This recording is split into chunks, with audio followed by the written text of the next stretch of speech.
Cap sur l'édition de ce vendredi. Merci de nous rejoindre. Voici pour le sommaire de ce journal. Encore un drame de l'immigration en Méditerranée. Ce jeudi, au moins 76 migrants clandestins ont péri dans le chavirement de leur embarcation au large des côtes libyennes. Ce drame intervenait alors que les corps de 71 autres étaient découverts dans un camion frigorifique en Autriche. La Grèce a un nouveau Premier ministre. Depuis hier, on devrait-on dire une Première ministre, avec la désignation de Vassili Kitanou en tant qu'intérimaire du chef du gouvernement démissionnaire Alexis Tsipras. Les détails en cours d'édition. Et aux États-Unis, c'est sur un plateau chargé d'émotions que les collègues des deux journalistes abattus mercredi en Virginie leur ont rendu hommage. C'était hier jeudi, au cours d'une émission spéciale sur les antennes de la WTBG. L'actualité africaine d'abord avec cette marche organisée hier à Abuja au Nigeria en hommage aux lycéens de Chibok enlevés dès l'an dernier par le groupe islamiste Boko Haram. 500 jours après leur disparition, ces 219 jeunes filles n'ont toujours pas été retrouvées et leurs proches entendent maintenir le cap de la mobilisation. Lundi dernier, la dernière patiente atteinte d'Ebola en Sierra Leone est sortie d'hôpital après avoir été déclarée guérie par le personnel soignant. L'événement a fait l'objet d'une fête nationale comme pour célébrer la fin de l'épidémie dans ce pays ouest-africain. Croyez-vous en l'éradication définitive du virus sur le continent? Les avis dans cet élément. Je crois bien à l'éradication totale du virus Ebola, parce que c'est la volonté de tout un chacun qui va faire qu'il aura l'éducation. S'il y a eu des remèdes contre le sida, mais pourquoi pas pour l'Ebola? Ce serait très facile même. Et puis si on suit les conseils, ça peut aller. Alors je ne crois pas pour le moment en l'éradication totale de l'Ebola, puisqu'il y a encore des poches d'existence de cette maladie dans certains pays comme la Guinée, mais avec certaines dispositions qui seront prises par les États africains dans le sens de lutter contre véritablement cette maladie, bon, on peut espérer. Je propose que les États africains s'unissent et mènent une lutte commune pour éradiquer cette maladie sur le continent. Direction la Syrie où la tension reste vive sur le terrain. Les djihadistes de l'État islamique viennent de s'emparer de plusieurs localités aux environs de Maria, près de la frontière turque. Cette progression intervient malgré une intensification des bombardements aériens menés conjointement par les aviations américaines et turques. Regardez. La Turquie et les États-Unis continuent de bombarder des cibles du groupe État islamique dans le nord de la Syrie.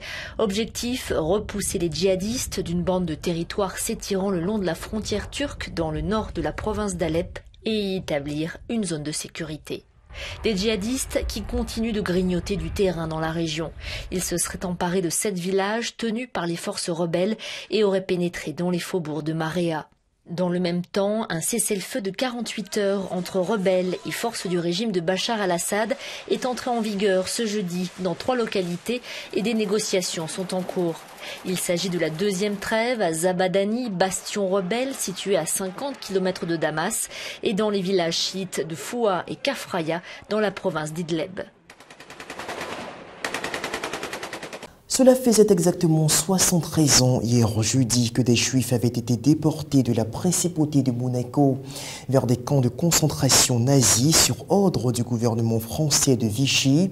À l'occasion de cette commémoration, le prince Albert de Monaco a tenu à demander pardon pour cet acte cynique commis par les services de sécurité d'alors.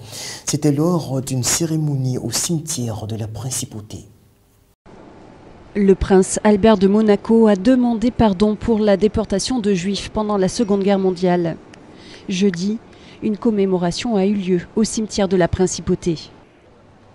Dans la nuit du 27 au 28 août 1942, une rafle a lieu en l'absence du souverain Louis II, mais avec l'aval de son intérim. Sur injonction de Vichy, La police monégasque procède à l'arrestation de 66 personnes, des juifs polonais, tchèques, autrichiens ou belges, venus trouver refuge dans les hôtels de Monaco. Nous avons commis l'irréparable en remettant à l'administration voisine des femmes, des hommes et un enfant qui s'étaient réfugiés chez nous pour fuir les persécutions dont ils étaient victimes en France. Nous n'avons pas su les protéger alors que c'était notre responsabilité. En détresse, ils étaient précisément venus s'abriter chez nous, pensant y trouver une neutralité bienveillante. Le dire aujourd'hui, c'est reconnaître un fait. Le dire aujourd'hui, en ce jour et devant vous, c'est demander pardon. En 1942, la Gestapo procédera à une seconde rafle. Au total, 76 personnes furent déportées depuis Monaco pendant la guerre. Seulement 7 survécurent au camp. Ce sera peut-être le déclic dans l'abordage de la question de l'immigration clandestine en Europe, alors que les dirigeants européens étaient réunis hier à Vienne, en Autriche, dans le cadre d'une concertation régionale sur le dossier. Les corps de 71 migrants ont été retrouvés dans un camion frigorifique près de la frontière avec la Hongrie, un drame qui a visiblement choqué à Vienne. Le véhicule est désormais stationné à l'abri des regards. Pendant de longues heures, la police scientifique a analysé les cadavres pour tenter de déterminer le nombre de morts. Conclusion, plus de 70 selon les autorités, entassés dans un camion frigorifique de quelques mètres de long. Dans les heures qui viennent, les analyses vont se poursuivre. Un travail long et difficile à cause de la décomposition avancée des corps. Le camion, abandonné par son chauffeur, serait resté plusieurs heures au soleil sur cette bande d'arrêt d'urgence d'une autoroute autrichienne. Le camion a été retrouvé jeudi par une patrouille autrichienne. Très vite, les enquêteurs retracent son itinéraire. Le véhicule aurait quitté Budapest mercredi matin avant de s'arrêter devant la frontière autrichienne dans l'après-midi pour la traverser pendant la nuit. Les polices autrichiennes et hongroises ont lancé une chasse à l'homme pour retrouver le chauffeur du véhicule. La plaque d'immatriculation du camion a été enregistrée par un citoyen roumain à Kecskemét, selon les informations que nous avons reçues de la police. Le camion a vraisemblablement été acheté à une entreprise slovaque. Un drame qui a choqué les dirigeants européens réunis à une cinquantaine de kilomètres de là, à Vienne, pour un sommet sur la crise des migrants. La chancelière allemande Angela Merkel a qualifié cette découverte macabre d'avertissement pour l'Europe. L'Allemagne, vous le savez, est particulièrement touchée par le phénomène, ce qui ne semble pourtant pas gêner beaucoup les nationaux. D'ailleurs, les entreprises allemandes manquent cruellement de main-d'œuvre et l'horizon s'annonce encore plus sombre, avec des besoins en personnel qui devraient franchir la barre des 6 millions en 2030. Face donc à l'afflux de migrants, les chefs d'entreprise allemands se frottent les mains. C'est un flot de migrants sans précédent. Et dans cette foule, voici peut-être les futurs techniciens ou ingénieurs de la première économie d'Europe. Les entreprises manquent de main-d'œuvre, elles lancent un appel, les migrants doivent rester. Ulrich Weber, l'un des patrons de la Deutsche Bahn, les chemins de fer allemands, gardons les plus qualifiés. Le PDG de la Deutsche Post déclare à son tour « Accordez-nous des permis de travail ». Des dizaines de milliers de postes demeurent non pourvus. Avec le vieillissement de la population, il pourrait manquer 6 millions d'actifs en 2030, c'est-à-dire demain, tous les secteurs sont touchés. Nous avons besoin de main-d'œuvre dans les domaines de l'hôtellerie, de la gastronomie, de la logistique, ainsi que dans les secteurs de la santé et des soins aux personnes âgées. On doit proposer aux migrants un travail. Cela sera bénéfique pour les réfugiés et pour les entreprises. Malgré quelques manifestations d'hostilité assez limitées, la population répond oui à l'immigration économique. Si quelqu'un peut apporter ses compétences, s'il souhaite s'investir dans ce pays, alors on ne doit pas laisser passer cette chance. Si ces gens sont qualifiés, je pense qu'il faut les intégrer le plus vite possible. Il faut leur trouver un emploi. Le patronat demande des cours d'allemand pour tous, une simplification des embauches. Les migrants constituent un réservoir de travailleurs. Beaucoup souhaitent aujourd'hui l'exploiter. Et toujours relativement à la question de l'immigration clandestine, ce nouveau drame survenu hier encore au large de la Libye. Au moins 76 migrants ont péri dans le naufrage de leur embarcation, alors qu'une dizaine d'autres sont portés disparus. Le navire avait à son bord près de 200 migrants clandestins qui tentaient de rejoindre l'Europe à partir de la ville libyenne de Zouara, sur la côte méditerranéenne.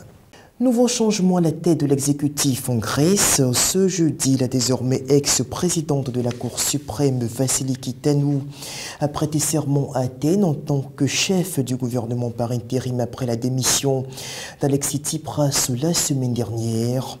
Le mandat de Vassiliki Tanou devra s'étendre jusqu'à l'organisation d'élections législatives anticipées dans quelques semaines.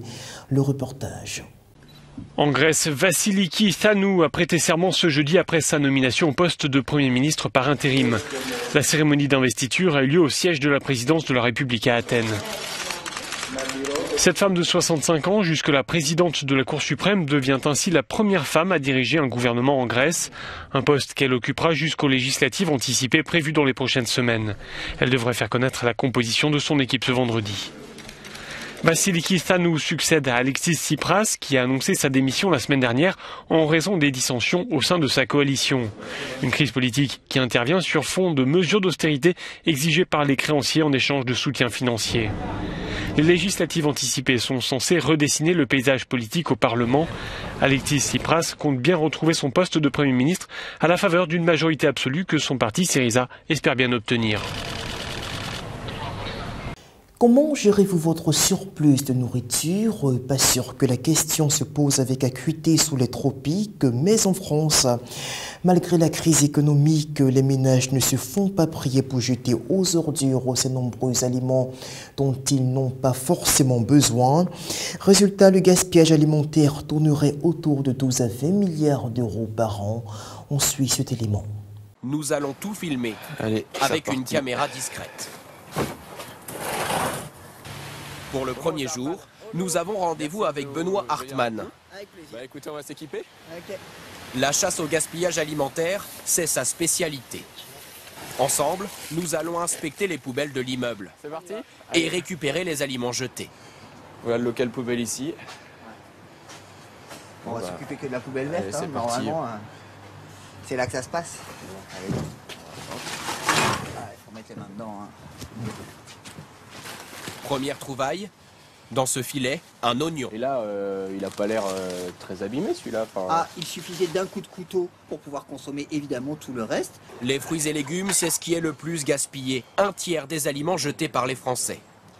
Donc on a la moitié qui est perdue et l'autre moitié qui est absolument consommable. Mais dans les poubelles de notre immeuble, regardez ce que j'ai trouvé là. Le produit phare, le voici. Alors ça aussi, c'est un grand classique, le gaspillage du pain. Alors, le gaspillage du pain, c'est quelque chose qu'on n'imagine pas en volume, on ne se rend pas compte. Dans un même sac, une dizaine de demi-baguettes. Il faut comprendre que pour faire une baguette, on utilise l'équivalent d'une baignoire d'eau. Quand on jette une baguette qui a séché, c'est une baignoire entière d'eau potable qui a été utilisée, jetée en vain. Dans chaque sac poubelle, nous découvrons des aliments gaspillés. Un fromage périmé depuis 3 semaines, du lait simplement, ou ce sandwich. Certains aliments ne sont même pas périmés, comme ces gâteaux consommables jusqu'en 2016. Le paquet est entier, nous le mettons dans notre sac avec le reste. Mais la découverte la plus surprenante, nous la faisons un peu plus loin dans une autre poubelle. Ces pâtes n'ont même pas été ouvertes. Leur date limite, 2018. Il y a 2 paquets en tout. Le second, entamé à moitié. Mais ça, c'est du gaspillage alimentaire pur et simple, puisqu'il suffit de le mélanger au nouveau paquet de pâtes et d'avoir une portion. Donc ça, c'est inadmissible. C'est d'autant plus inadmissible que le gaspillage alimentaire, pour ce qui concerne les produits secs, n'est pas acceptable. Les pâtes, vous pouvez les conserver éternellement, à l'abri de la lumière, à l'abri de l'humidité. Vous pouvez conserver vos pâtes pendant 30 ans, si vous voulez. Elles seront encore mangeables sans aucun problème. Des aliments jetés alors qu'ils sont encore comestibles. En voici la preuve. Tout à l'intérieur. Ça n'a pas été ouvert. Le paquet n'a pas été ouvert. Ces feuilles de briques sont intactes. Elles ont pourtant été jetées 3 mois avant la date limite. Oui, il n'y a rien. Feuilles de briques. C'est meilleur préparé. C'est meilleur préparé, mais le goût est tout à fait normal. Pendant 3 jours, nous avons poursuivi notre collecte. Ce gaspillage, combien coûte-t-il aux habitants de l'immeuble? C'est ce que nous avons voulu savoir. Des 6 kilos de nourriture récupérée, nous avons listé et évalué chaque produit. Les feuilles de briques. Avec un comparateur de prix. La baguette, 0,85 plus 1,00 plus 0,79. Total, 22,42 € en seulement 3 jours. 2800 € sur une année pour tout l'immeuble. Voilà, donc cette somme correspond à ce que nous avons pu récupérer dans les poubelles, mais il faut savoir qu'à l'échelle du pays, chaque Français dépense 160 € en nourriture gaspillée tous les ans. Les habitants de l'immeuble ont-ils une idée de ce qu'ils gaspillent? À la fin de notre expérience, nous sommes retournés les voir, avec sur cette table tous les produits récupérés dans leurs poubelles.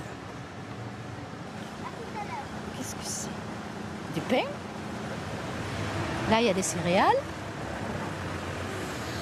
Des pâtes, c'est tout des sucres lents?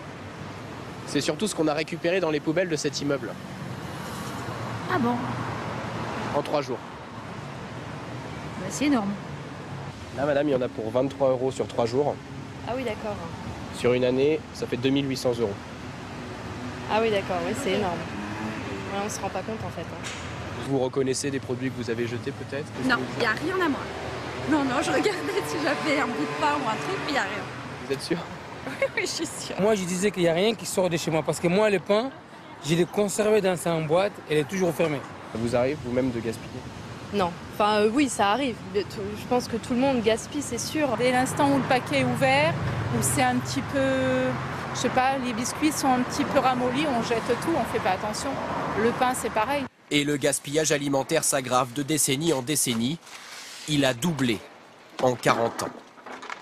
Aux États-Unis, le présentateur de la chaîne de télévision WDBJ, celle dans laquelle travaillaient les 2 journalistes froidement abattus mercredi par un de leurs anciens collègues, ont tenu à rendre hommage hier aux 2 reporters. Dans cet élément dont les propos sont retranscrits en français, on entend quelques paroles fortes de ce plateau spécial consacré à leur mémoire. We're approaching a moment that none of us will forget. It was yesterday around this time that we went live to Allison Parker and photojournalist Adam Ward. They were out in the field. The story was like so many others that they did all the time, reporting on our hometowns. They were at Bridgewater Plaza near Smith Mountain Lake to report on a happy event, the 50th anniversary of the lake, just a feature. And it was during a conversation with Vicki Gardner about another reason why we love living here when the peacefulness of our community was shattered.